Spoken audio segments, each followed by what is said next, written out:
Student simple ইন্টারেস্টের ইনস্টলমেন্টের ভীষণ important একটা টাইপ বলছে what annual instalment will discharge a ডেপ্ট of ₹25,800 due in 4 years at 5% simple interest per Anam.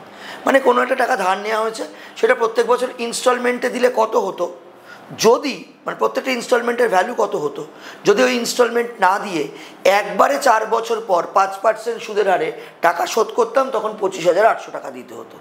এই কেসের প্রত্যেকটা ইনস্টলমেন্ট ভ্যালু কত? আমি প্রত্যেকটা ইনস্টলমেন্ট ভ্যালু ধরলাম 100 টাকা করে।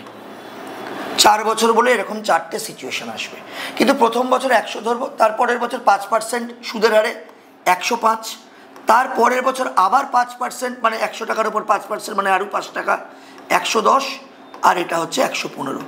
যেহেতু 4 বছর আছে 4 বারে গিয়ে থামলাম, 5 বছর হলে আরও একটা আসতাম 120-তে আসতাম। এই টোটাল আমি শোধ করছি, এই টোটালটার ভ্যালু কত? 430।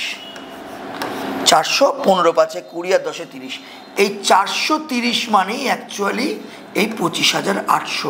আমাকে বার করতে হবে ইনস্টলমেন্টের ভ্যালু, যেটা কিনা আমার কাছে 100। ভ্যালু কত হয়? এখান থেকে একটা 0 কাটি, এটা 43 দিয়ে কাটলে এটা কত হয়? 240, 6 3 18, এই 60 ইন্টু 100, 6,000 টাকা। অর্থাৎ প্রত্যেকটা ইনস্টলমেন্ট ভ্যালু হচ্ছে 6,000 টাকা। খুব ইম্পর্টেন্ট একটা টাইপ, এই ধরনের অঙ্ক অবশ্যই তোমরা প্র্যাকটিস করো। Thank you.